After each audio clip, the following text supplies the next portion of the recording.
ಅದೊಂದು ಏನೋ ಕಾಂಪ್ಲಿಕೇಶನ್ ಇತ್ತು, ಅದ್ರ ಬಗ್ಗೆ ನನ್ಗೆ ಕ್ಲಾರಿಫಿಕೇಶನ್ ಬೇಕು. ಸಾಧಾರಣ ನಾನು ಪಬ್ಲಿಕ್ ಲೈಫಲ್ಲಿ ಇರೋದ್ರಿಂದ ಟಿವಿ ನೋಡಿರ್ತಾರೆ, ತುಂಬಾ ಜನ ಮಾತಾಡಿಸ್ತಾರೆ. ಯಾರೋ ಒಬ್ಬರು ಹೆಣ್ಮಕ್ಳು ನಮಸ್ಕಾರ ಅನ್ನೋ ನಮಸ್ಕಾರ ಮಾಡ್ತಾರೆ. ಸುಧಾ ನೀನ್ ಹೇಳ್ದಂಗೆ ಹೇಳುದು, ನಾನು ನಿಮ್ ಸ್ಟೂಡೆಂಟ್ ಆಗಿದ್ದೆ, ಖುಷಿ ಆಯ್ತಮ್ಮ, ಒಳ್ಳೇದಾಯ್ತಮ್ಮ ನೀನೇ ಸಿಕ್ಕಿದ್ದು ಆಗ ನೋಡಿ ಏನೋ ಒಂದು ಚೂರು ಉಂಟೆ. ಆ ಹುಡುಗಿ ಪಾಪ ಎಲ್ಲ ನೋಡಿ ಎಲ್ಲ ಒಂದ್ ನಿಮಿಷ ಅಮ್ಮ ಬರ್ಕೊಟ್ಬಿಡಮ್ಮ ಅಂತೆ.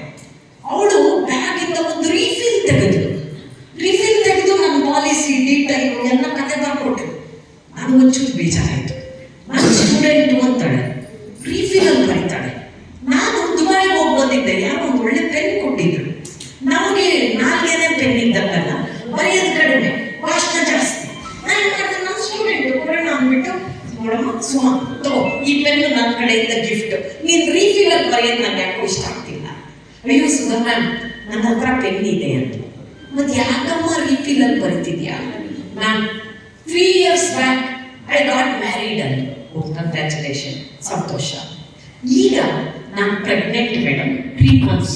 ಡಾಕ್ಟ್ರು ಭಾರ ಎತ್ಕೊಂಡು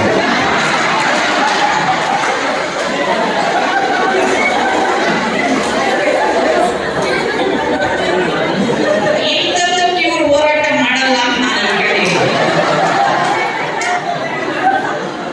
ಲಿಪ್ಸ್ಟಿಕ್ಕು, ಐಲೈನರು ಭಾರ ಎತ್ಬಾರ್ದೋದ್ರೆ ನಾವೇ ಎಂತದ್ದು ನಮ್ಮ ಜನ್ಮಸಿದ್ಧ ಹೋಗ್ಬೋದು ಅಲ್ವಾ? ಈ ಪುಣ್ಯಾತ್ರಿಗೂ ಆ ಲೆವೆಲ್ಗೆ ಬೆಂಗಳೂರಿಗೆ ನಮ್ಗೆ ಆ ಲೆವೆಲ್ ನೆನೆಸ್ಕೊಂಡು ನಾನು ಭಾಷಣ ಹೋದಾಗ ಎಕ್ಸ್ಪೀರಿಯನ್ಸ್ ಮಾತ್ರ ನಾವು ಶೇರ್ ಮಾಡೋದು. ಬಿಕಾಸ್ ಈ ಪ್ರೊಫೆಷನ್ ಶುರು ಆದ್ಮೇಲೆ ತುಂಬಾ ನೀವು ಹೇಳಿದ್ರಿ ನಾರಿ ಶಕ್ತಿ ಬಗ್ಗೆ. ಇನ್ಫ್ಯಾಕ್ಟ್ ನಾರಿ ಶಕ್ತಿ ಆಗಿ ಏನಾಗಿದೆ ಹೇಳಿ, ಹೆಣ್ಮಕ್ಳೆಲ್ಲ ಖುಷಿ ಖುಷಿಯಾಗಿ ಬಸ್ ಹತ್ಕೊಂಡು ಓಡಾಡ್ತಾ ಇದ್ದಾರೆ. ಹೆಣ್ಮಕ್ಳಿಗೆಲ್ಲ ಸ್ತ್ರೀ ಶಕ್ತಿ, ಗಂಡಸರು ಪಾಪ ನಿಶಕ್ತಿ. ತಿನ್ನಕ್ಕಿಲ್ಲ,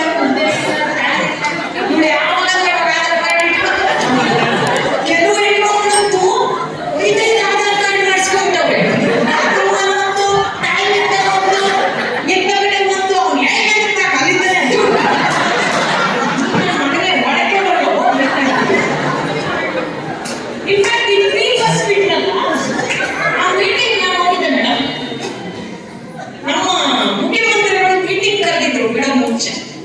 ಒಂದಷ್ಟು ಮಹಿಳೆಯರು ನಿಮ್ದರ ಬೇರೆ ಬೇರೆ ಸಂಘಟನೆಯವರು ಬಂದಿದ್ರು, ನನ್ನನ್ನು ಇಂಡಿವಿಜುವಲ್ ಆಗಿ ಕರೆದಿದ್ರು ಆ ಮೀಟಿಂಗಿಗೆ.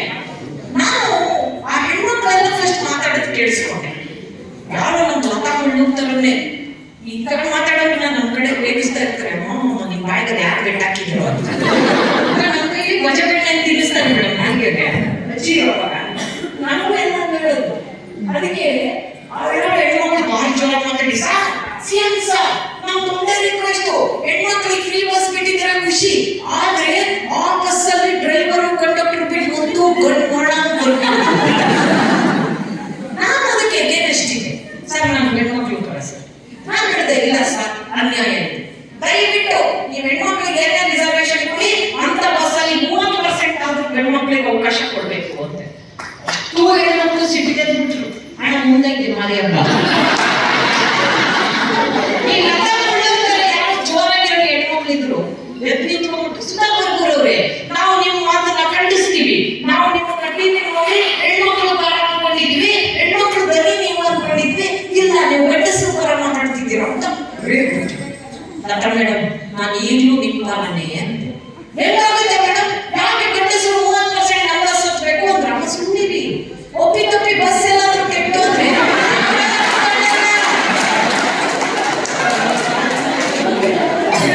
ನಾವು ಸೇರಿ ನಿಲ್ಜಾಗಲ್ವಾ, ಹೆಣ್ಮಕ್ಳು ಗಂಡದು ಅದಕ್ಕೆ ಒಂದು 30% ಇರ್ಲಿ ಬಿಡಿ.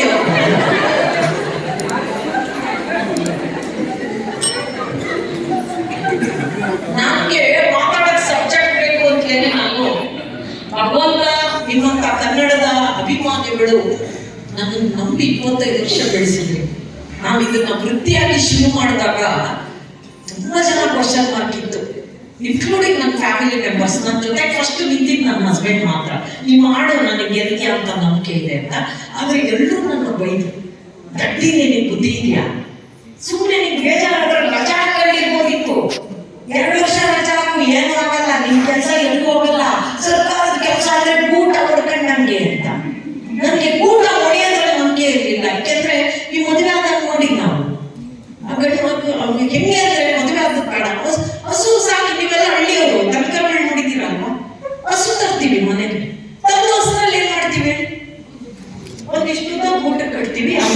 ಇಟ್ಕೊಂಡಿರ್ತೀವಿ ಇಲ್ಲೇ ಇರುತ್ತೆ ಹಸು, ಅದೇ ಮೇಯ್ತಿರುತ್ತೆ. ಒಂದು ಸ್ವಲ್ಪ ದಿನ ಆದ್ಮೇಲೆ ಒಂಚೂರು ಅಡ್ಡನ ಉದ್ದಕ್ಕೆ ಬಿಡ್ತೀವಿ. ಒಂದು 6 ತಿಂಗಳು ವರ್ಷ ಆದ್ಮೇಲೆ ಅಡ್ಡ ಬಿಚ್ತೀವಿ. ಗಂಡನ್ನು ಹಂಗೆ ಅಡ್ಡ ಬಿಟ್ಬಿಡ್ತೀವಿ. ಮದುವೆ ಆದ್ಮೇಲೆ ಎಲ್ಲರ ಮೇಯ್ಯ ಹೊಟ್ಟಿಗೆ ಬಗ್ಗೆ ಹಸು ಎಲ್ಲ ಮೇಯ್ದ್ರು ವಾಪಸ್ ಹೊರಗೆ ಬರುತ್ತೆ ಅಂತ ಗೊತ್ತು ನಮಗೆ. ಹಂಗ್ ಮಾಡ್ತೀವಿ. ಆತರ ನನ್ನ ಫೀಲ್ಡ್ ನನಗೆ ಬೇಕಾದಷ್ಟು ಅನುಭವ ಕೊಡ್ತು. ಮೇಡಮ್ ಹೇಳಿದ್ರು, ನಾನು ಅಂದ ತಕ್ಷಣ ಬಹಳ ಉತ್ಸಾಹದಿಂದ ಅವರು ಇವರೆಲ್ಲ ನನ್ನ ಎಷ್ಟು ಪ್ರೀತಿ, ನನ್ನ ಎಲ್ಲರ ಹೆಸರು ಮರ್ತು ಹೋಗ್ತಾ ಇದೆ. ಆದ್ರೆ ನಾನು ಅಂತ ನಂಬಿಕೆ ಇದೆ ಮೇಡಮ್. ಈ ತರದೊಂದು ಸಂಘಟನೆ ಇಷ್ಟು ಅಚ್ಚುಕಟ್ಟಾಗಿ ಕಾರ್ಯಕ್ರಮ ನಿರ್ವಹಿಸಿ ಘಟಕದ ಉದ್ಘಾಟನೆ ಇಷ್ಟು ಒಳ್ಳೆ ರಾಷ್ಟ್ರ ಮಟ್ಟದಲ್ಲಿ ನಡೆಯುವ ತರ ಸಮಾರಂಭ ನಡೀತಾ ಇದೆ ಅಂದ್ರೆ ಒಂದು ಕೈಯಲ್ಲಿ ಬರೀ ಚಿಟಿಕೆ ಸಾಧ್ಯ, 2 ಕೈ ಸೇರಿದ್ರೇನೆ ಚಪ್ಪಾಳೆ. ಅವರೆಲ್ಲರ ಚಪ್ಪಾಳೆಯಿಂದಲೇ ಇವತ್ತು ಈ ಕಾರ್ಯಕ್ರಮ ಖುಷಿ ಆಯ್ತು. ಎಲ್ಲ ಯೂನಿಫಾರ್ಮ್ ಅಂತ ನಮ್ಮ ಹೆಣ್ಮಕ್ಳು ಪಾಪ ಗಂಡು ಮಕ್ಳು ಅವೆಲ್ಲ ಗೊತ್ತಾಗಲ್ಲ. ಅವ್ರಿಗೆ ಯಾವ ಯೂನಿಫಾರ್ಮ್ ಅವೆಲ್ಲ ಗೊತ್ತಾಗಲ್ಲ. ಪಾಪದವ್ರು ಅಂದ್ರೆ ಅವ್ರೆ ಇಲ್ಲ ನಿಜವಾಗ್ಲೂ ಪಾಪ ಅವ್ರಿಗೆ ಅವ್ರಿಗೆ ಈ ಸಮಾರಂಭ ಸರ್ ನಾವು ಬೀರೋ ಸೈಡ್ ನಾವು ಸರ್ ಒಂದು ಎಕ್ಸ್ಟ್ರಾ ಕೋಟ್ ಕೂಡ ಹಾಕ ಬಂದಿಲ್ಲ ಅಲ್ವಾ? ಇವ್ರು ನೋಡಿ ಎಲ್ಲ ಮ್ಯಾಚಿಂಗ್ ಹಾಕೊಂಡ್ ಬಂದಿದ್ದಾರೆ. ಏನ್ ಹೇಳಿ ತಿಳಿಸಿಯೋ ನೋಡಿ ಹೆಂಗ್ ಬಂದಿದ್ದಾರೆ ಹೆಣ್ಮಕ್ಳು. ಹಿಂಗೆ ನಮ್ಮ ಸರ್ ಗಂಡ್ಮಕ್ಳಿಗೆ ಇವತ್ತೊಂದು ಸತ್ಯ ಹೇಳ್ತೀನಿ, ಮುಂದೆ ನಿಮ್ಮ ಮನೆಗಳಲ್ಲಿ ಮದುವೆಗಳಾದ್ರೆ ಶುಭ ಸಮಾರಂಭ ಆದ್ರೆ ನಿಮ್ಮ ಹೆಂಡ್ರು ಚಿನ್ನ 13,000 ರೂಪಾಯಿ ಗ್ರಾಮ ಆಗಿದೆ ಕೇಳಿದ್ರು ಕೊಡಿಸ್ಬಿಡಿ. ಅವ್ರು ಬ್ಲೌಸ್ ಹೊಲಿಸ್ಕೊಡೋದು ಮಾತ್ರ ಹೊಡ್ಕೋಬೇಡಿ. ನೀವು ಸಾಲಗಾರ. ಇಷ್ಟು ಜನ ಹೆಣ್ಮಕ್ಳು ಒಂದೇ ತರ ಸೀರೆ ಬಿಟ್ಟಿದ್ದಾರೆ ನನ್ನಾದ್ರೆ ಒಬ್ಬರಾದ್ರೂ ಒಂದೇ ತರ ಬ್ಲೌಸ್ ಹಾಕೊಂಡಿದ್ದಾರೆ. ಯಾರು ಏನೇನ್ ಡಿಸೈನ್ ನಾವು ಆ ಟೈಲರಿಗೆ ಕೊಡೋ ದುಡ್ಡಲ್ಲಿ 30-40 ಸೆಂಟ್ ಬಂದ್ಬಿಡುತ್ತೆ. ಅಷ್ಟು ಕಾಸ್ಟ್ ಇವಾಗ. ಅದು ನಿಜವಾಗ್ಲೂ ಸಮಾರಂಭ ನನ್ನ ಫ್ರೆಂಡ್ಸ್ ಎಲ್ಲ ರೇಗಿಸಿದ್ರು, ನೀನ್ 25 ವರ್ಷದಿಂದ ಹೊಚ್ಚಿದ್ದಾರ ಒಂದೇ ತರ ರೇಷ್ಮೆ ಸೀರೆ ಒಂದೇ ತರ ಬ್ಲೌಸ್, ಸ್ವಲ್ಪ ಡಿಸೈನರ್ ಹಾಕೊಂಡು ಹೋಗು. ನನ್ಗೆ ಅವೆಲ್ಲ ಕಲ್ಪನೆ ಇಲ್ಲ. ಅವರೇ ಹೊಲಿಸಿದ್ರು. ಅದನ್ನ 3 ಕಿಟಕಿ 6 ಬಾಗಿಲು ಅವೆಲ್ಲ ಇದ್ವು. ಹಳ್ಳಿ ಕಾರ್ಯಕ್ರಮ ಸರ್ ಅದು. ಅವರು ನನಗೆ ಸನ್ಮಾನ ಅಂತ ಕರೆದಿದ್ರಲ್ಲ, ನನ್ನ ಫ್ರೆಂಡ್ಸಿಗೆ ಖುಷಿ. ಒಳ್ಳೆ ಸಮಾರಂಭ ಸನ್ಮಾನ, ನಿಂಗೆ ಜೋರಾಗಿ ಹೋಗ್ಬೇಕು ನೀನು. ಹೋದೆ ಹಳ್ಳಿ ಕಡೆ ಪ್ರೋಗ್ರಾಮ್ ಶುರು ಆಗೋದೇ ರಾತ್ರಿ 10:30 ಅಲ್ಲ, ಶುರು ಆಗೋದೇ 10:30. ಒಂದು ವೇಳೆ ನೀವೆಲ್ಲ ಸಾರಿ ಬಿಸಿಯಾಗಿ ತಗೊಂಡ್ರ ಅಖಿಲ ಭಾರತದ ಅಣ್ಣ ಆಚಾರ ಎಷ್ಟು ಫೇಮಸ್ಸು, ಕರ್ನಾಟಕದಲ್ಲಿ ಅಕ್ಕ ಬಜಾರಿನೂ ಅಷ್ಟೇ ಫೇಮಸ್.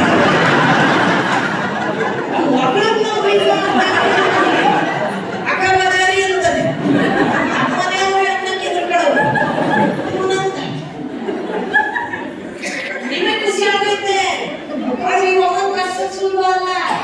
ನೋಡಿ, ವೇದಿಕೆ ಮೇಲೆ ಕಾರ್ಯಕ್ರಮದಲ್ಲಿ ಮಾತಾಡೋದು ಕನ್ನಡದ ಶುದ್ಧತೆ ಎಷ್ಟು ಮುಖ್ಯ ಅಂದ್ರೆ ಭಾಷೆ ಭಾವನೆ ಬೇರೆ ಆಗ್ಬಿಡುತ್ತೆ ಕೆಲಸ. ಎಷ್ಟೋ ಭಾಷಣ ಮಾಡ್ತಾ ಹೇಳ್ತಾರೆ, ಈ ಒಮ್ಮನ್ನ 5 ವರ್ಷದಿಂದ ಟ್ರೈ ಮಾಡ್ತಿದ್ವಿ.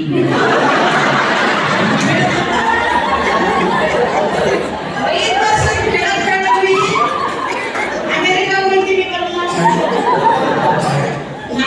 ಕೆಳಗೆ ಆಸ್ಟ್ರೇಲಿಯಾ 3 ವರ್ಷದ ಕೆಳಗೆ ಅಬುದಾಬಿ ಹೋಗ್ತೀವಿ ಅಂತ, 2 ವರ್ಷದ ಕೆಳಗೆ ದುಬೈ ಹೋಗ್ತೀವಿ ಅಂತ, 1 ವರ್ಷ ಕೆಳಗೆ ಜಪಾನು, ಈ ವರ್ಷ ಬರೋಕ್ಕಿಲ್ಲ ಕೆನಡಾ ಹೋಗ್ತೀವಿ ಅಂತಿದ್ರು. ಬಿಡ್ಲಿಲ್ಲ. ಕಮಿಟಿ ಮೆಂಬರ್ಸ್ 10 ಜನ ಹೋಗಿ ಬಲಾತ್ಕಾರ ಮಾಡಿ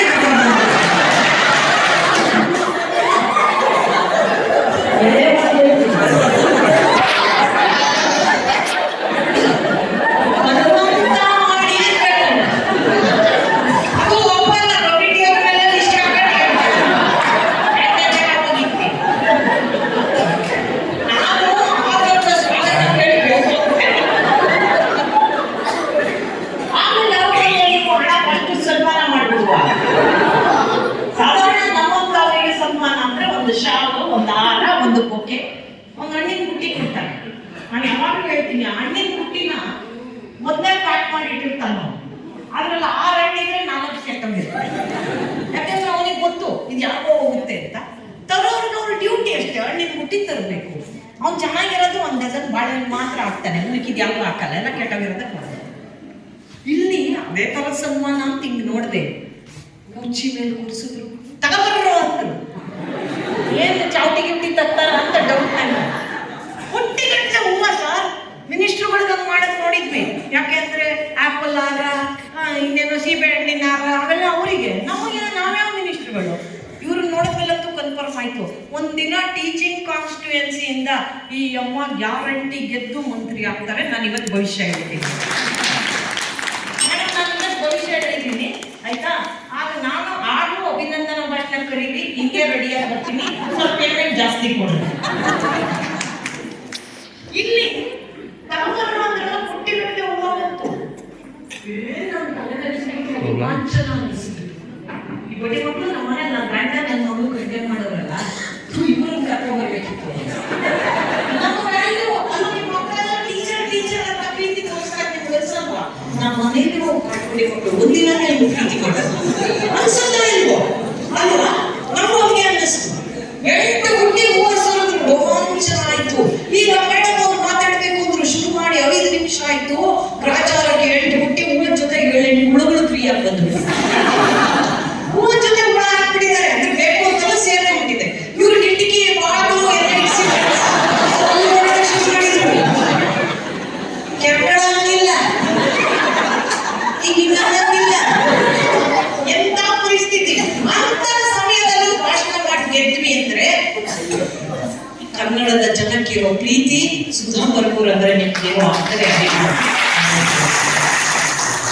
ನನ್ನ ಬದುಕಿನ ಮೇಡಮ್ ಹೆಂಗೆ ಹೋರಾಟದ್ದು ಸಂಘಟನೆ ಬಗ್ಗೆ ಹೇಳಿದ್ರು. ಮೋಸ್ಟ್ಲಿ ಅವರೊಬ್ರು ಈ ಸಂಘಟನೆ ಮಾಡಬೇಕು ಅಂತ ಮನಸ್ಸು ಮಾಡಿದ್ರೆ ಸಾಧ್ಯನೇ ಆಗ್ತಿರ್ಲಿಲ್ಲ.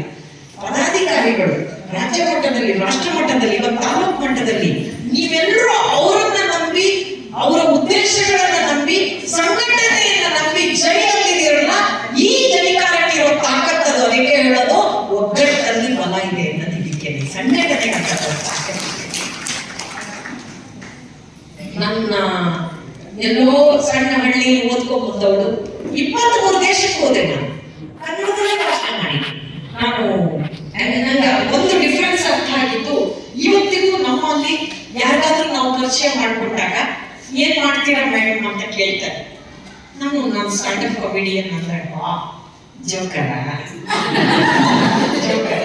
ಅಂದ್ರೆ ಅವ್ರ ಬಾಡಿ ಲ್ಯಾಂಗ್ವೇಜ್, ಅವ್ರು ನನ್ನನ್ನು ಅಸೆಸ್ ಮಾಡೋ ರೀತಿ.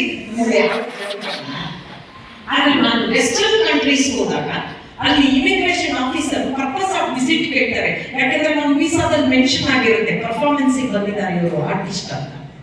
ಆವಾಗ ನಾನು introduced myself as a stand up comedian.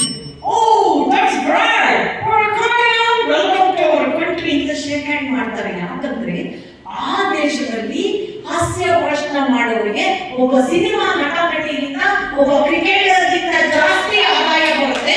ಅವರಿಗಿಂತ ದೊಡ್ಡ ಸ್ಥಾನಮಾನ, ಸೆಲೆಬ್ರಿಟಿ ಸ್ಟೇಟಸ್ ಅವ್ರು ಅನುಭವಿಸ್ತಾರೆ. ಅಲ್ಲಿರೋರು ಮಕ್ಕಳು, ಕನ್ನಡದವ್ರ ಮಕ್ಕಳು ನನ್ನ ಹಂಗೆ ತಿಳ್ಕೊಂಡ್ಬಿಟ್ಟಿದ್ರು. ಅವ್ರಿಗೆ ಇಲ್ಲಿ ನಮ್ಮ ಪರಿಸ್ಥಿತಿ ಗೊತ್ತಿರಲ್ಲ. ಆ ಮಕ್ಕಳಿಗೆ ಪಾಪ ಕನ್ನಡ ಅರ್ಥ ಆಗುತ್ತೆ, ಇಂಗ್ಲಿಷಲ್ಲಿ ಉತ್ತರ ಕೊಡೋರು. Burger aunty, burger aunty, burger ಗೊತ್ತಿಲ್ಲ, ಬರ್ಗರ್ ತಿಂದೆ ಗೌರ್ಮೆಂಟ್ ಸೀಟ್ ಕಿತ್ಕಿಲ್ಲ ನಿಂತು ಇದೆಲ್ಲ ಅಂಟ್ಕೊಳತ್ತ. ನೀವೇನೇ ನಮ್ಮ ಇಂಡಿಯನ್ ಫುಡ್ ಬೆಸ್ಟ್. ನಮ್ಮ ದೋಸೆ, ನಮ್ಮ ರಾಗಿ ಮುದ್ದೆ, ನಮ್ಮ ರೊಟ್ಟಿ, ನಮ್ಮ ಚಿತ್ರಾನ್ನ, ನಮ್ಮ ಉಪ್ಪಿಟ್ಟು, ನಮ್ಮ ಶಾವಿಗೆ, ಬೆಸ್ಟ್ ಫುಡ್ ನಮ್ದೇ. ಇನ್ಕಮಿಂಗ್ ಔಟ್ ಗೋಯಿಂಗ್ ಎಲ್ಲ ಈಸಿ. ಈ ಬೆಸ್ಟ್ ಫುಡ್ ನಾವು ತಗೋತೀವಿ. ನಮಗದ್ರ ಮೌಲ್ಯ ಗೊತ್ತಿಲ್ಲ ಅಷ್ಟೇ. ದಯವಿಟ್ಟು ನೀವು ಕ್ಲಾಸಲ್ಲಿ ಮಕ್ಕಳಿಗೆ ಇದನ್ನ ಹೇಳ್ಕೊಡಿ. ಮಕ್ಕಳಿಗೆ ಬರೀ ಸಿಲೆಬಸ್ ಓರಿಯೆಂಟೆಡ್ ಪಾಠ ಮಾಡಬೇಡಿ. ಸಿಲೆಬಸ್ ಬಿಟ್ಟು ಜಗತ್ತನ್ನ ಹೇಗೆ ಗೆಲ್ಲಬೇಕು, ಹೇಗೆ ಫೇಲ್ ಆದ್ರೆ ಜೀವನದಲ್ಲಿ ಕ್ರೈಸಿಸ್ ನ ಹ್ಯಾಂಡಲ್ ಮಾಡಬೇಕು ಅನ್ನೋದು ನೀವು ಕಲಿಸ್ಕೊಟ್ರೆ ಐ ಥಿಂಕ್ ಯಾವ ಪ್ರಶಸ್ತಿನೂ ಬೇಡ. ನಿಮ್ಮ ಭುಜವನ್ನ ನೀವೇ ತಟ್ಕೋಬಹುದು, ನಿಮ್ಮ ಬೆನ್ನನ್ನ ನೀವೇ ತಟ್ಕೋಬಹುದು. ಅಷ್ಟು ಒಳ್ಳೆ ಶಿಕ್ಷಕಿಯಾಗಿ ಶಿಕ್ಷಕರಾಗ್ತೀರ. Please do that. ಇವತ್ತು ಸಣ್ಣ ಸಣ್ಣ ಕಾರಣಕ್ಕೆ ಮಕ್ಕಳು ಮನೆ ಬಿಟ್ಟು ಹೋಗೋದು, ಡಿಪ್ರೆಷನ್ ಹೋಗೋದು, ಆತ್ಮಹತ್ಯೆ ಮಾಡ್ಕೊಳ್ಳೋದು ನನ್ಗೆ ಆಶ್ಚರ್ಯ ಅನ್ಸುತ್ತೆ. 80-85 ಒಂದು ಸೂಸೈಡ್. ಮಕ್ಕಳಿಗೆ ಈ ಮನೋಭಾವ ಬೆಳೆಸ್ಕೊಂಡ್ರೆ, ಯಾವುದೋ ಹುಡುಗ ನಮ್ಮ ಕ್ಲಾಸ್ ಹುಡುಗ ಹೋಗಿದ್ದೆ SLC.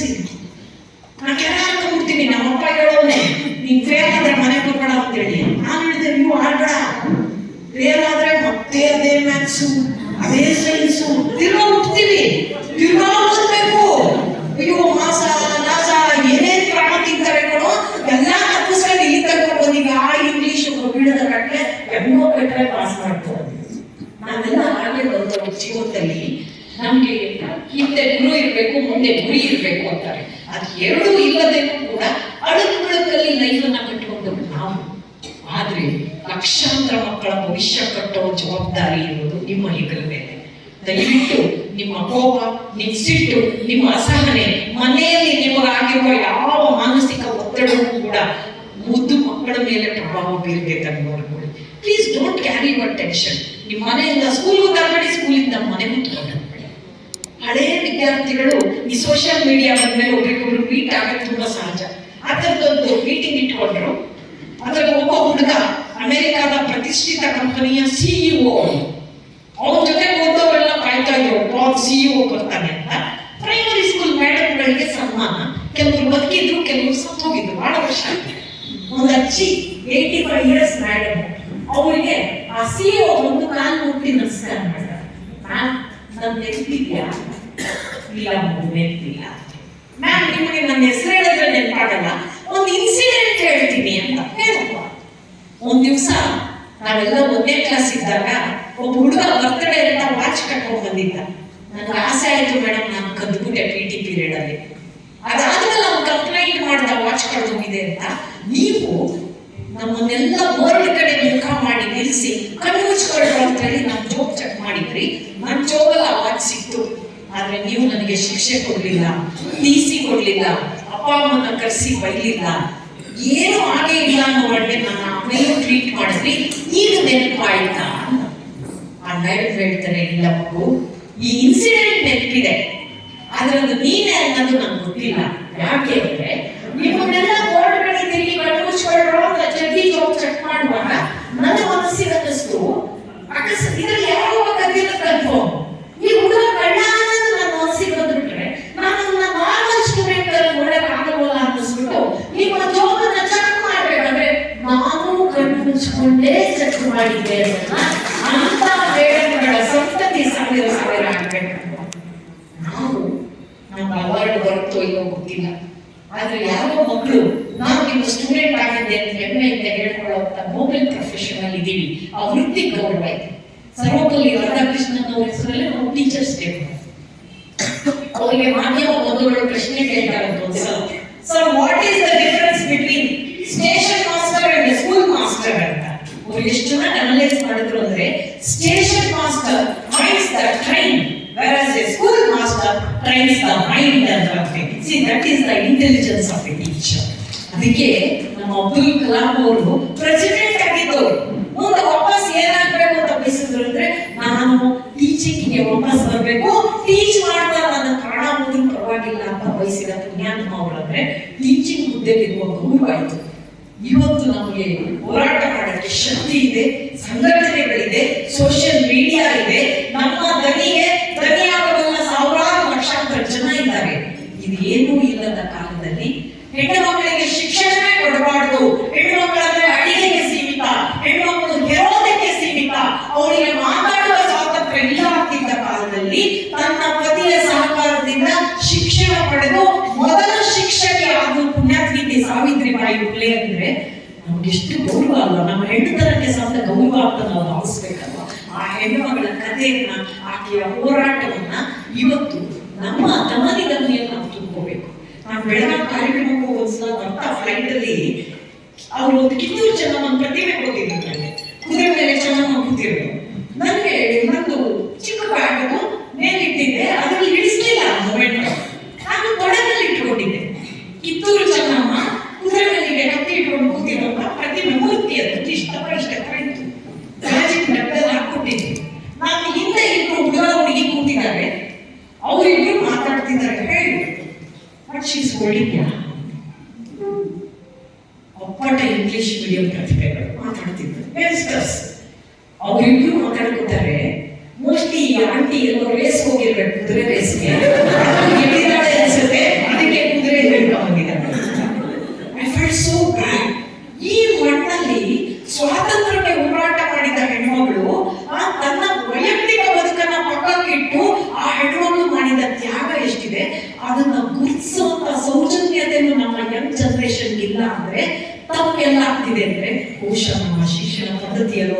ನಾವು ಮಕ್ಕಳನ್ನ ಬೆಳೆಸೋ ರೀತಿಯಲ್ಲೋ ಅಥವಾ ಒಂದೊಂದೇ ಮಕ್ಕಳು ಎಲ್ಲಿ ಮಾತು ಮುಂಚೆ ಪ್ರಾಣ ಕಳ್ಕೊಳ್ತಾರೆ ಅಂತ ಓವರ್ ಪ್ರೊಟೆಕ್ಟಿವ್ ಆಗ್ತಾ ಇದ್ದಾರಲ್ಲ ಪೇರೆಂಟ್ಸ್, ಅದರಲ್ಲಿ ಅಂತ ಕಾಣಿಸುತ್ತೆ. ದಯವಿಟ್ಟು ಪೋಷಕರನ್ನ ತಿದ್ದುವ ಮತ್ತು ಸರಿದಾರಿ ತರುವ ಜವಾಬ್ದಾರಿ ನಿಮ್ಮ ಹೆಗಲ ಮೇಲಿದೆ. ಬರೀ ಅವ್ರ ಮಾರ್ಕ್ಸ್ ಬಗ್ಗೆ ಮಾತಾಡಬೇಡಿ. ಪೋಷಕರು ಬರೀ ಮಾರ್ಕ್ಸ್ ವಾದಿಗಳಾದ್ರೆ ಪ್ರಯೋಜನ ಇಲ್ಲ. ಏನ್ರಿ ಅದು ಡಿಗ್ರಿಗಳು, ಥರ್ಮೋಮೆಟ್ರಿಕ್ ಡಿಗ್ರಿ ಇರುತ್ತೆ, 105 ಡಿಗ್ರಿ, ಯೂಸ್ ಡಿಗ್ರಿ ಅಲ್ಲ ಮುಖ್ಯ, ಜೀವನ ಮುಖ್ಯ. ಸೋತವರು ಗೆಲ್ತಾರೆ, ಸೋತಲ್ಲೇ ಗೆಲ್ಲಬಹುದು ಅಂತ ನಮ್ಮ ಮಕ್ಕಳಿಗೆ ದಯವಿಟ್ಟು ಅಂತ ಕನಸುಗಳನ್ನ ನೀವು ತುಂಬಿ. ನಾವು ಪ್ರೈಮರಿ ಸ್ಕೂಲ್ ಅಲ್ಲಿ ಇದ್ದಾಗ ನಮ್ಮ ಮೇಡಮ್ ಪಾಠ ಮಾಡ್ಕೊಂಡು ಮುಂದೆ ಹೋದ್ರೆ ಎಲ್ಲರೂ ಅವ್ರು ಸೀರಿಯಸ್ ಆಗಿ ಮುಟ್ಟಿದ್ರೆ ಸ್ವರ್ಗ ಮುಟ್ಟಿದಷ್ಟು ಖುಷಿ ನಮ್ಗೆ. ಅಂದ್ರೆ ಅಷ್ಟು ಪ್ರೀತಿ ಇತ್ತು ಟೀಚರ್ಸ್ ಮೇಲೆ ನಮ್ಗೆ. ಇವತ್ತು ಕಾಲೇಜಿನಲ್ಲಿ ಎಷ್ಟು ಸ್ಟೂಡೆಂಟ್ಸ್ ರಿಲೇಶನ್ಶಿಪ್ ಮಗ ಒಂದು ನೋಡ್ ಬರೋಣ ಆಮೇಲೆ ಹೋಗಿ. ಇದಕ್ಕೆ ನಾವು ಸಂತೋಷ ಪಡ್ಬೇಕು, ಸಂಕಟ ಪಡ್ಬೇಕು. ನೀವೇ ಯೋಚನೆ ಮಾಡಿ. ನಂದೊಂದು ವಿನಂತಿ, ಆ ತಾಯಿಯ ಹೆಸರಲ್ಲಿ ಜನ್ಮ ದಿನಾಚರಣೆ ಮಾಡಿದ್ರೆ, ಸಂಘಟನೆ ಕಟ್ಟಿದ್ರೆ ಸಾಲೋದಿಲ್ಲ. ಆ ತಾಯಿಯ ಹೆಸರಲ್ಲಿ ನಿಜವಾಗಿ ಯಾರೇ ಶಿಕ್ಷಣ ವಂಚಿತರಾಗಿದ್ದಾರೆ, ಯಾರು ಅವಕಾಶ ವಂಚಿತರಾಗಿದ್ದಾರೆ, ಯಾರು ಶೋಷಣೆಗೆ ಒಳಗಾಗ್ತಾರೆ, ಯಾರು ಮೋಸ ದೌರ್ಜನ್ಯ ಅನ್ಯಾಯಕ್ಕೆ ಒಳಗಾಗ್ತಾರೆ, ಅವರಿಗೆ ದನಿಯಾಗಿ ನೀವು ನಿಂತ್ಕೊಳ್ಳಿ. ಆ ದನಿಯನ್ನ ಮಕ್ಕಳಲ್ಲಿ ನೀವು ಯಾವತ್ತೂ ಕೂಡ ಅವರ ಮಾರ್ಪಡಿಸೋ ಹಾಗೆ ಅಂದ್ರೆ ಆ ಮಕ್ಕಳ ದನಿ ಆಗ್ಬೇಕು ನೀವು. ಮಕ್ಕಳಲ್ಲಿ ಅದರಲ್ಲೂ ವಿಶೇಷವಾಗಿ ಗರ್ಲ್ಸ್ ಚೈಲ್ಡ್, ಯಾವ ಗರ್ಲ್ಸ್ ಚೈಲ್ಡ್ ಇದಾರಲ್ಲ ಅವರಿಗೆ ಎಜುಕೇಶನ್ ಕೊಡುವಾಗ ಆ ಮಕ್ಕಳನ್ನ ಸ್ಥೈರ್ಯ ನೀವು ತುಂಬಿದ್ರೆ ಬಹುಶಃ ಅದು ನೀವು ಆಕೆಗೆ ಕೊಟ್ಟ ಬಹಳ ದೊಡ್ಡ ಗೌರವ ಅಂತ ನಾನು ಭಾವಿಸ್ತೇನೆ. ನನಗೆ ಎಷ್ಟು ಕಾಲಾವಕಾಶ ಇದೆ ಗೊತ್ತಿಲ್ಲ, ಬಹಳ ಹೊತ್ತು ನಾನು ಮಾತಾಡಿದೆ. ಅದರ ಒಂದು ಸ್ವಾರ್ಥ ಇದೆ, ಮೇಷ್ಟ್ರುಗಳಿಗೆ ಅರ್ಥ ಆಗಿರುತ್ತೆ. ನೀವು ಪಾಠ ಮಾಡುವಾಗ ಹುಡುಗರು ಎಷ್ಟು ಕಷ್ಟಪಡ್ತಾರೆ ಅಂತ ಇವಾಗ ಕುತ್ಕೊಂಡು ಕೇಳಿಸ್ಕೊಳ್ಳುವಾಗಲೇ ನಿಮ್ಗೆ ಆ ಕಷ್ಟ ಅರ್ಥ ಆಗುತ್ತೆ ಅಲ್ವಾ? ನಾವು ಮಾಡಬೇಡಿ ಏನೇನ್ ಬೈತೀವಿ, ಆ ಮಕ್ಕಳು ಎಷ್ಟು ಕಷ್ಟ ಆಗಿರುತ್ತೋ ಗೊತ್ತಿಲ್ಲ. ಆದ್ರೆ ತುಂಬಾ ಪ್ರೀತಿಯಿಂದ ಹಸಿದ ಹೊಟ್ಟೆಯಲ್ಲಿ ಬಿಸಿಲಲ್ಲಿ ನನ್ನ ಮಾತನ್ನ ಕೇಳಿಸ್ಕೊಂಡಿದ್ದೀರಾ. ಎಲ್ಲರೂ ಶಿಕ್ಷಕರೇ. 6 ಹೆತ್ತವರಿಗೆ 3 ಹೆತ್ತವರು ಪಾಠ ಹೇಳಕ್ ಸಾಧ್ಯ ಇಲ್ಲ, ಹೇಳ್ಬಾರ್ದು. ಸೂರ್ಯನಿಗೆ ಟಾರ್ಚ್ ಹಾಕ್ಬಾರ್ದು ಅನ್ನೋ ಪ್ರಜ್ಞೆ ನನಗಿದೆ. ಆದ್ರೆ ಒಂದು ಸಲಿಗೆ ಇದೆ. ನನ್ನ ಮನೆ ನೋಡೋದನ್ನ ಸಾಕಿರೋ ಜನ ನೀವು 25 ವರ್ಷ ನನ್ನ ಸಲಹಿದ್ದೀರಾ, ಇನ್ನೊಂದು 20 ವರ್ಷ ಸಲ್ಲುತ್ತೀರಾ ಅನ್ನೋ ನಂಬಿಕೆ ವಿಶ್ವಾಸ ನನಗಿದೆ. ಹನುಮಂತಯ್ಯನವರು ಒಂದು ನಿಮಿಷ ನಿಂತ್ಕೊಳ್ಳಿ ಸರ್, ಅವ್ರಿಗೆ ಚಪ್ಪಾಳೆ ಕೊಡೋಣ. 2 ಲಕ್ಷ ಅವ್ರು ನಿಲ್ಸಿದ್ದು ನಾನು ಹೋಗ್ಬಿಡ್ತೀನಿ. BO ಸಾಹೇಬ್ರು ಗೊತ್ತಿರ್ತಾರೆ, ಇವ್ ಅಮ್ಮನ ಯಾವ ಕಾಸಿತ್ತು ಅವ್ರಿಗೆ ಕೊಡಿ. ಯಾಕಂದ್ರೆ ನಮಗೆ ಬೇಕು ಬೇಡಕ್ಕಾಗಲ್ಲ, ಅವ್ರಿಗೆ ಕೊಡ್ಬೇಕು. ಅವರು ಅದೆಷ್ಟು ಅಚ್ಚುಕಟ್ಟಾಗಿ ನಿಮ್ಮ ಸಂಸ್ಥೆ ಬಗ್ಗೆ ಸಂಘಟನೆ ಬಗ್ಗೆ ಹೇಳಿದ್ರು, ಅದೆಷ್ಟು ಆತ್ಮೀಯವಾಗಿ ಅವ್ರು ನನಗೆ ಮೆಸೇಜ್ಗಳು ಮಾಡಿದ್ರು. ಸರ್ ನಿಮಗೆ ನಿಜವಾಗ್ಲೂ ಕೂಡ ನನಗೆ ಒಂದು ಗೌರವದ ನಮನ ಸರ್. ತುಂಬಾ ನಂಬಿಕೆ ಇತ್ತು, ವಿಶ್ವಾಸ ಇತ್ತು, ನನ್ನ ಕರೆಸಿದ್ದೀರಾ. ನೀವು ನಂಬಿಕೆಗೆ ಎಷ್ಟು ಜ್ಞಾನ ಕೊಟ್ಟು ಗೊತ್ತಿಲ್ಲ. ಕುಣಿಗಲ್ ಉತ್ಸವ ನಡೀತಿದೆ. ನಮ್ಗೆ ನಾವು ಚಿಕ್ಕವರಿದ್ದಾಗ ಮುಡಲ್ ಕೆರೆ ಏರಿ ಮೇಲೆ ಅಂತ ಒಂದು ಡ್ಯಾನ್ಸ್ ಮಾಡ್ತಾ ಇದ್ವಿ. ಕುಣಿಗಲ್ ಕೆರೆ ಇವತ್ತು ಯಾವ ಸ್ಟೇಟ್ ಅಲ್ಲಿ ಇದೆಯೋ ನನಗೆ ಗೊತ್ತಿಲ್ಲ. ಸಂತೋಷ ಸರ್, ಯಾಕೆಂದ್ರೆ ನಾನು ರೈತರು ಚೆನ್ನಾಗಿರ್ಬೇಕು ಅಂತ ನಂಬಿರೋಳು. ನಿಮ್ಮ ಹುಡುಗರಿಗೆ ಹೋಗಿ ಯಂಗ್ಸ್ಟರ್ಸ್ ಇದಾವಲ್ಲ, SSLC ಹುಡುಗರಿಗೆ ಹೇಳ್ರಿ, SSLC PUC ಬರ್ತಿದ್ದಂತೆ 5G ಅಂತ. ಯಾವ 5G ನಮ್ಮ ರೈತರು ಕೊಡೋ ಗಂಜಿಗೆ ಸಮ ಅಲ್ಲ. ರೈತ ಕೊಡೋ ಗಂಜಿ ಹಾಕತ್ತೆ ದೊಡ್ಡದವರನ್ನ ಮಕ್ಕಳಿಗೆ ದಯವಿಟ್ಟು ಮನವರಿಕೆ ಮಾಡ್ಕೊಡಿ. ಮತ್ತು ಟೀಚರ್ಸ್ ಆಗಿದ್ದಕ್ಕೆ ಯಾವತ್ತೂ ಪಶ್ಚಾತ್ತಾಪ ಪಡಬೇಡಿ. ಈ ಕೆಲಸವನ್ನ ಕಷ್ಟದಿಂದ ಮಾಡಬೇಡಿ, ಇಷ್ಟದಿಂದ ಮಾಡಿದ್ರೆ ಅದು ಯಾವತ್ತೂ ಕಷ್ಟ ಅನ್ಸಲ್ಲ. ನಿಮ್ಮ ಪ್ರೊಫೆಷನ್ ಬಗ್ಗೆ ನಿಮಗೆ ಪ್ರೀತಿ ಇದ್ದಾಗ ಮಾತ್ರ ಎಲ್ಲವೂ ಕೂಡ ಆನಂದವಾಗಿ ನಡೆಯೋಕೆ ಸಾಧ್ಯ. I enjoy my profession. ನಾನು ಎಲ್ಲೇ ಹೋದ್ರು ಭಾಷಣಕ್ಕೆ ಹೋದ್ರೆ ಪ್ರತಿ ಸಲ ಇವತ್ತು ಒಬ್ಬೊಬ್ಬರ ರೆಡಿಯಾಗಿ ಹೋಗ್ತೀನಿ, ಖುಷಿಯಾಗಿ ಎಂಜಾಯ್ ಮಾಡ್ಕೊಂಡು ಬರ್ತೀವಿ. ಯಾಕೆ ಅಂದ್ರೆ ಮನೆಯಲ್ಲಿರೋ ಜೀವಗಳಿಗೆ ಸಹಜ ಅದು. ಇವರು ಮೇಡಮ್ ನಿಮ್ಮ ಫ್ಯಾಮಿಲಿ ಯಾರಿದ್ದಾರೆ ನನಗೆ ಗೊತ್ತಿಲ್ಲ, ಆಯ್ತಾ? ಮನೇಲಿ ನಿಮಗೆ ಇದೇ ರೆಸ್ಪೆಕ್ಟ್ ಸಿಗುತ್ತಾ? ಸಿಗಲ್ಲ. ಇವ್ರು BO ಸರ್ ಅಲ್ವಾ, ಮನೆಗೆ ನಾನು BO ಅಂದ್ರೆ ನಾನೇ ಮಾಡಿದ್ವಿ.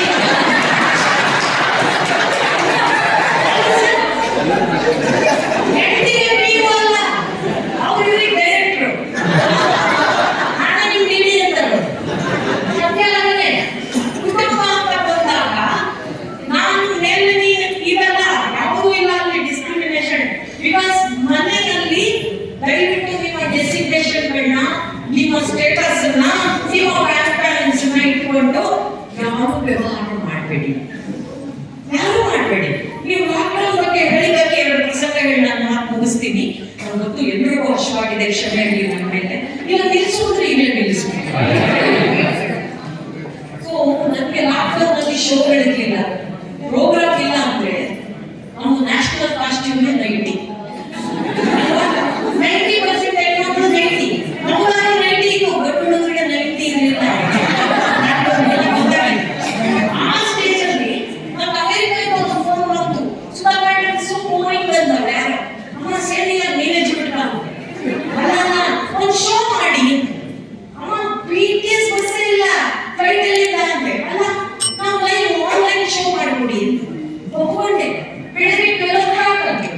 ಇನ್ನೊಂದು ಅವರು 12 ಗಂಟೆ ಇಟ್ಟಿದ್ರು.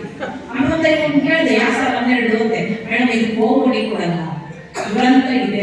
ಯಾರೋ ಪೊಲಿಟಿಷಿಯನ್ ಮಿನಿಸ್ಟರ್ ಹೋಗ್ತಾರೆ ಅಂದ್ರೆ ಓಡಿ ಸಿಒಡಿ ಎಲ್ಲ ಕೊಟ್ಬಿಡ್ತಾರೆ. ಒಂದು ಒಳ್ಳೆ ಕೆಲಸ ಮಾಡ್ತೀವಿ ಅಂದ್ರೆ ಸರ್ಕಾರದವ್ರು ಏನು ಕೊಡಲ್ಲ. ನಾನು ಯಾವ ಪಕ್ಷದ ಪರನೂ ಅಲ್ಲ, ವಿರೋಧನೂ ಅಲ್ಲ, ನಮ್ದು ನನಗೆ ಪಕ್ಷ ಅಷ್ಟೇ. ಸೊ ಇಲ್ಲಿ 12 ಗಂಟೆ ಬೆಳಗ್ಗೆ ಒಪ್ಕೊಂಡೆ. ಆಮೇಲೆ ಜ್ಞಾನೋದಯ ಆಯ್ತು. ಅಮೇರಿಕಾದವರಿಗೆ ಬೆಳಗ್ಗೆ 12 ಅಂದ್ರೆ ನನಗೆ ರಾತ್ರಿ 1 ಗಂಟೆ. ಎಲ್ಲರೂ ಆಟ ಮುಗಿಸಿ ಮಲ್ಗೋ ಟೈಮ್ ಅದು. ಬಟ್ ಮನೇಲೆ ತಾನೇ ಒಪ್ಕೊಂಡಿದ್ದೆ. ಹಿಂಗೆ ರೆಡಿ ಆದೆ. ಮಗಳ ಹತ್ರ ಕೇಳಿದೆ, ಮಗಳೇ ಲ್ಯಾಪ್ಟಾಪ್ ನೋಡಿ ನಮ್ಮನ್ನ ಅಷ್ಟುದ್ದ ಹೊಗಳ್ತಾರೆ ಇಲ್ಲೆಲ್ಲ ಬಂದ್ರೆ. ನನ್ನ ಮಗಳು ನನ್ನ ಲ್ಯಾಪ್ಟಾಪ್ ಹೆಂಗಿತ್ತು. 9 ತಿಂಗಳು 4.5 kg ಮಗು ಬಟ್ಟೆ ಇಟ್ಕೊಂಡಿದ್ದೆ ನಾನು. ಕಲ್ಲಂದ್ರೆ ಕ್ವಿಸ್ ಆಚೆ ಕೊಟ್ಟಿದ್ದೀವಿ ಜಗತ್ತಿಗೆ. 9 ಹೊಲಿಗೆ ಹಾಕಿಸ್ಕೊಂಡಿದ್ದೀವಿ. ನನ್ನ ಮಗಳು ಜುಜುಬಿ ಲ್ಯಾಪ್ಟಾಪ್ ಆಫೀಸ್ ಇತ್ತು ಪಡೆಗಳಿಗೆ ಸುರಿಯಲ್ಲ. ನಾನು ಆಪರೇಟ್ ಮಾಡೋದ್ರಲ್ಲ ನನಗೆ ಡೌಟ್. ನಾನು ಸೆಟ್ ಮಾಡಿ ಕೊಡ್ತೀನಿ, ನೀವೇನು ಮುಟ್ಟಿ ಉಪಯೋಗಿಸ್ಬೇಡಿ. ಆದರೆ ಹಸಿ ಕಟ್ಟೆಗಳು ನಾವೆಲ್ಲ ಸೆಟ್ ಮಾಡಿ ಹೋಗ್ಲು ನೋಡ್ಬಿಟ್ಲು 1 ಗಂಟೆ ರಾತ್ರಿ. ನನಗೆ ಡೌಟ್ ಬಂದ್ಬಿಡ್ತು. ಯಾಕಂದ್ರೆ ಇಲ್ಲಿ ಲೈವ್ ಕಾಣಿಸ್ತೀರ, ನೀವು ಕೇಳ್ಕೋ ಇಲ್ವೋ ಬೋರ್ ಆಯ್ತು ಐ ಕುಡ್ ಗೇಜ್. ಬಟ್ ನಾನು ಅಲ್ಲಿ ಫಸ್ಟ್ ಟೈಮ್ ಆನ್ಲೈನ್ ಅಲ್ಲಿ ಮಾಡ್ತೀನಿ. ಅವ್ರಿಗೆ ಕೇಳಿಸಿದ್ರೆ ನನಗೆ ಗೊತ್ತಿಲ್ಲ. ಭಗವಂತ ಸ್ವಲ್ಪ ದೊಡ್ಡದನ್ನೇ ಕೊಟ್ಟಿದ್ದಾನೆ. ನಿಮ್ಮ ಉತ್ತರ ಕರ್ನಾಟಕದ ಮಂದಿ ಫೋನ್ ಹಚ್ಚಿದ್ರೆ ಕೇಳ್ತಾರೆ, ಸುಧಾಕರ್ ಮೇಡಮ್ ನೀವು ಕಂಠ ಸೂಪರ್ ರೀ ಅಂತ. ಯಪ್ಪ ಸೊಂಟ ಆಗೋದಾಗೈತೆ, ಕಂಠ ಬಂದೇ ಮೇಂಟೈನ್ ಏನೋ ಒಂದು ಮೇಂಟೈನ್ ಮಾಡ್ಬೇಕಲ್ಲಪ್ಪ, ನಾ ಇದನ್ನ ಮಾಡಿ ನೋಡೋದು. ಇಲ್ಲಿ ಸ್ವಲ್ಪ ಟೋಟಲಿ ಸ್ವಲ್ಪ ಜೋರಾಗಿ ಮಾತಾಡ್ದೆ ನಾನು. ಒಂದ್ ತಾಸಾಗಿದೆ. 1 ತಾಸಾದ್ಮೇಲೆ ಪಕ್ಕದ ಮನೆ ಮುದುಕಿ ದೊಡ್ಡ ಕಿಟಕಿಯಿಂದ ನಾನು ನೋಡಿದ್ದಾಳೆ. ಸೀರೆ ನಮಗೆ ಮಾತಾಡೋದೆಲ್ಲ ದುರಂತ ಅಂದ್ರೆ ಲ್ಯಾಪ್ಟಾಪ್ ಕಾಣಿಸಿಲ್ಲ. ಆಮೇಲೆ ಇಡೀ ಎಲ್ಲ ಸುದ್ದಿ ಅಯ್ಯೋ ಪಾಪ ಕಾರ್ಯಕ್ರಮ ಸುಧಾಕರ್ ಲೂಸ್ ಆಗಿದ್ದಾರೆ. ಒಬ್ಬಾಗಿದೆ ಬೈಕಟ್ಟಿದ್ದು ಮಾಡಿದೆ ಆದ್ರೂ ಬ್ಯಾಲೆನ್ಸ್ ಅಲ್ಲಿ ಪೇಮೆಂಟ್ ಬಂತು, ಖುಷಿ ಆಯ್ತು. ಸ್ನೇಹಿತರೆ, ಜೀವನ ಎಷ್ಟು ವರ್ಷ ಬದುಕಿದ್ವಿ ಅನ್ನೋಕ್ಕಿಂತ ಎಷ್ಟು ಜನ ಬದುಕಿದ್ವಿ ಅನ್ನೋದು ಬಹಳ ಮುಖ್ಯ ಆಗುತ್ತೆ. ನಾವು ಇರುವಾಗ ಎಷ್ಟು ಜನಕ್ಕೆ ಉಪಕಾರಿಗಳಾಗಿ ಬಹುಶಃ ಲತಾ ಮುಳ್ಳೂರು ಅವರಿಗೆ ಇರುವ ಸಂಘಟನಾ ಶಕ್ತಿಗೆ ಅವರು ರಾಜಕೀಯದಲ್ಲಿ ಅವ್ರನ್ನ ತೊಡಗಿಸ್ಕೊಂಡಿದ್ರೆ ಅಥವಾ ಮತ್ತೆ ಅಣ್ಣಾಪುರ ಕ್ಷೇತ್ರ ಅವ್ರು 500 ಪದಾಧಿಕಾರಿಗಳ ಆಯ್ಕೆ ಮಾಡ್ಕೊಂಡಿದ್ರೆ ಇಷ್ಟು ಕಠಿಣ ಹಾದಿ ಇಲ್ಲದೇನೋ ಒಂದು ದೊಡ್ಡ ಪದವಿ ಸಂಪಾದನೆ ಮಾಡಕ್ಕೆ ಅವಕಾಶ ಇತ್ತು ಅನ್ಸುತ್ತೆ. ಆದ್ರೆ ಯಾವಾಗಲೂ ಕೂಡ ಹಿಂದಣ ಹೆಜ್ಜೆಯನ್ನು ಅರಿಯದೆ ಮುಂದಣ ಹೆಜ್ಜೆಯನ್ನಿಡುವವರು ವೀರರೂ ಅಲ್ಲ, ಶೂರರೂ ಅಲ್ಲ. ಆ ಅರಿವಿರೋದ್ರಿಂದನೇ, ಆ ವೃತ್ತಿಯಿಂದ ಬಂದಿರೋದ್ರಿಂದನೇ ಇಷ್ಟು ಜನರನ್ನ ಸಂಘಟನೆ ರಾಷ್ಟ್ರಾದ್ಯಂತ ಮಾಡಕ್ಕ ಆಗಿದೆ ಅಂತ ಹೇಳಿದ್ರೆ ನಿಮ್ಮ ಸಂಘಟನಾ ಶಕ್ತಿಗೆ, ಇದಕ್ಕೆ ಪ್ರೇರಣೆ ಆದಂತಹ ತಾಯಿಗೆ, ಆ ತಾಯಿಯ ಮೊದಲ ಶಿಷ್ಯೆಗೆ ನಾನು ಒಂದು ಗೌರವದ ನಮನವನ್ನು ಸಲ್ಲಿಸ್ತಾ ನನ್ನ ಪ್ರತಿಭೆಯಲ್ಲಿ ನಂಬಿಕೆ ಇಟ್ಟು ಮನೆ ಮಗಳು ಅಂತ ಗೌರವದಿಂದ ನನ್ನ ನೋಡಿರೋ ಜನ ನೀವು ನಿಗಲ್ಲವರು. ನಿಮ್ಮ ಪ್ರೀತಿ, ವಿಶ್ವಾಸ, ಮಮತೆ ನಮ್ಮ ನೆತ್ತಿ ಮೇಲೆ ಯಾವಾಗಲೂ ಹೀಗೆ ಇದ್ದೀವಿ. ಎಲ್ಲರ ಬದುಕಲ್ಲೂ ಮಿಕ್ಸ್ಡ್ ಫೀಲಿಂಗ್ಸ್ ಇರುತ್ತೆ. ಏರಿಳಿತಗಳಿಗೆ ಬಂದಿಲ್ಲ. ಇವರು ಹೋದ ವರ್ಷ ಪಾವಗಡದಲ್ಲಿ ಶಿಕ್ಷಕರ ಸಮ್ಮೇಳನ 1,000 ಶಿಕ್ಷಕರು ಸೇರ್ತಾರೆ ಅಂತ ತುಂಬಾ ಪ್ರೀತಿಯಿಂದ ನನ್ನ ಕರೆದಿದ್ದು ಒಪ್ಕೊಂಡಿದ್ದೆ. ನನ್ನ ಯಜಮಾನರು ಡೆತ್ ಬೆಡ್ ಅಲ್ಲಿ ಅವ್ರು ಬದುಕೋದೇ ಇಲ್ಲ ಅಂತ ಡಾಕ್ಟರ್ ಹೇಳಿದ್ರು. ಯಾವ ಕ್ಷಣ ಏನಾಗ್ಬೋದು ಅನ್ನೋಂಥದ್ದು ಗೊತ್ತಿರ್ಲಿಲ್ಲ. ನಾನು ಅವನ್ನ ಬಿಟ್ಟು ಹೋಗೋ ಪರಿಸ್ಥಿತಿ ಇರ್ಲಿಲ್ಲ. 1 ತಿಂಗಳು ನನ್ನ ಗಂಡ ICU ಇದ್ದಾಗಲೂ ಲೋಕಲ್ ಪ್ರೋಗ್ರಾಮ್ ಅದನ್ನ ಹೋಗಿ ಇನ್ನೇನು ಜನರನ್ನ ನಗಿಸಿ ಬಂದೆ. ನಮ್ಮೊಂದು ನಂಬಿಕೆ ಇತ್ತು. ಜನಗಳು ವಿಶ್ವಾಸ ಪ್ರೀತಿಯಿಂದ ಚಪ್ಪಾಳೆ ಕಟ್ಟಿ ಒಳ್ಳೇದಾಗಲಿ ಅಂತ ಹೇಳಲ್ಲ, ಅದಕ್ಕಿರೋ ಸಾಕಷ್ಟು ಶಕ್ತಿ ನನ್ನ ಕುಟುಂಬ ಉಳಿಸುತ್ತೆ ಅನ್ನೋದು. ಇವ್ರ ಕಾರ್ಯಕ್ರಮಕ್ಕೆ ಆಗ ಬೇಡ ಕಾರ್ಯಕ್ರಮಕ್ಕೆ ನಾನು ಪಾಲ್ಗೊಳ್ಳ ಅದರಿಂದ ಹೋಗೋ ಸ್ಥಿತಿಯಲ್ಲಿ ನಾನು ಇರ್ಲಿಲ್ಲ. ಅಂತ ಮತಿಯನ್ನು ಇವತ್ತು ನಾನು ಕಳ್ಕೊಂಡಿದ್ದೀನಿ. ಆದ್ರೆ ಸುಧಾಕರ್ಗೂ ಎಲ್ಲೇ ಒಂದು ಕಾರ್ಯಕ್ರಮ ಮಾಡಿ ಜನ ಸಂತೋಷದಿಂದ ಚಪ್ಪಾಳೆ ತಟ್ಟಿದ್ರೆ ನನ್ನ ಆತ್ಮ, ನನ್ನ ಹೃದಯದಲ್ಲಿ ನನ್ನ ಯಜಮಾನರು ಯಾವತ್ತೂ ಇದ್ದು ಖುಷಿ ಪಡ್ತಾರೆ, ಹೆಮ್ಮೆ ಪಡ್ತಾರೆ. ನನ್ನ ಪ್ರತಿ ಸಕ್ಸಸ್ ಅನ್ನ ಎಂಜಾಯ್ ಮಾಡಿದ ಹೆಮ್ಮೆಯ ಪತಿ ನನ್ನ ಹಸ್ಬೆಂಡ್ ಜಯಪ್ರಕಾಶ್ ಮತ್ತು ನನ್ನ ಮಗಳು ಅಪೂರ್ವ. ಆ ಹೆಮ್ಮೆ ಸಂತೋಷ ನಿಮ್ ಜೊತೆ ಹಂಚ್ಕೊಳ್ತಾ, ಸಂಸಾರ ಅಂದಾಗ ನಾನು ಹೆಚ್ಚು ನೀನು ಹೆಚ್ಚು ಅಲ್ಲ, ನೀ ನನಗೆ ನಾನಿನಗೆ ಜೇನಾಗುವ, ಪ್ರತಿರೂಪಿ ಭಗವತಿಗೆ ಮುಡಿವಾಗುವ, ಹೂವಾಗುವ, ಹಣ್ಣಾಗುವ ಅಂತ ಕುವೆಂಪುರವ್ರು ಬರೀತಾರಲ್ಲ, ಆ ತರದೊಂದು ಒಳ್ಳೆ. ಯಾಕೆಂದ್ರೆ ಸಂಸಾರದಲ್ಲಿ ಸಂತೋಷವಾಗಿದ್ರೇನೆ ಸಮಾಜನ ಕಟ್ಟೋಕ್ ಸಾಧ್ಯ. ದಯವಿಟ್ಟು ನಮ್ಮ ಸ್ವಾತಂತ್ರ್ಯ ಮತ್ತು ಸ್ವಾವಲಂಬನೆ ಎಲ್ಲೋ ಒಂದು ಕಡೆ ಮತ್ತೊಂದು ವ್ಯಕ್ತಿಯ ಮನಸ್ಸಿಗೆ ಹೃದಯಕ್ಕೆ ಘಾಸಿ ಆಗದ ರೀತಿಯಲ್ಲಿ ಸಂಸಾರವನ್ನ ನಾವು ನಿಭಾಯಿಸಿಕೊಂಡು ಎರಡನ್ನೂ ನಿಭಾಯಿಸೋ ತಾಕತ್ ನಮ್ಗಿರೋದ್ರಿಂದ ನಾವು ನಾರಿಯರಿಗೆ ಆ ತಾಕತ್ತಿದೆ, ಡಬಲ್ ಸ್ಟ್ರೆಂತ್ ಇದೆ ಹೆಣ್ಮಕ್ಳಿಗೆ. ಅದರಿಂದ ನಾವು ಮನೇನೂ ಖುಷಿಯಾಗಿ ಇಟ್ಕೊಳ್ಳೋಣ, ಸಮಾಜನೂ ಚೆನ್ನಾಗಿ ಕಟ್ಟೋಣ ಅನ್ನುವಂತ ಸಂದೇಶವನ್ನು ನಿಮಗೆ ಕೊಡ್ತಾ ಒಂದು ಅದ್ಭುತವಾದ ಅವಕಾಶ ನಮ್ಮ ಪಾಲಿಗೆ ನೀವೆಲ್ಲರೂ ಸೇರಿ ಕಲ್ಪಿಸ್ಕೊಟ್ಟಿದ್ದೀರಾ. ಇದಕ್ಕೆ ಈ ವೇದಿಕೆಗೆ ನಮ್ಮ ಗೆಳತಿ ಲತಾ ಮಳ್ಳೂರ್ ಅವರಿಗೆ, ಎಲ್ಲ ಪದಾಧಿಕಾರಿಗಳಿಗೆ ನೂತನವಾಗಿ ಇವತ್ತು ಯಾರೆಲ್ಲ ಪದಾಧಿಕಾರಿಗಳಾಗ್ತಾ ಇದ್ದೀರಾ, ನಿಮ್ಮ ಉತ್ಸಾಹಕ್ಕೆ, ನಿಮ್ಮ ಉಲ್ಲಾಸಕ್ಕೆ, ನಿಮ್ಮ ಜೊತೆಗೆ ಕೈ ಜೋಡಿಸಿರುವಂತಹ ಎಲ್ಲ ಪುರುಷ ಸಿಂಹಗಳಿಗೆ, ಪುರುಷ ಸಿಂಹಗಳನ್ನ ಸದಾ ಪಳಗಿಸುವಂತಹ ಮಾಸ್ಟರ್ಗಳಿಗೆ ನಮಸ್ಕಾರ. ನಾನು ನಿಮ್ಮ ಪ್ರೀತಿಯ ಡಾಕ್ಟರ್ ಶ್ರಾವ್ಯ ಹೆಸ್ರಾವ್. ನೀವು ಭಾವಸಿಂಚನ ಯೂಟ್ಯೂಬ್ ಚಾನೆಲ್ಗೆ ಸಬ್ಸ್ಕ್ರೈಬ್ ಆಗಿಲ್ಲ ಅಂದರೆ ಇವತ್ತು ಸಬ್ಸ್ಕ್ರೈಬ್ ಆಗಿ. ಧನ್ಯವಾದಗಳು.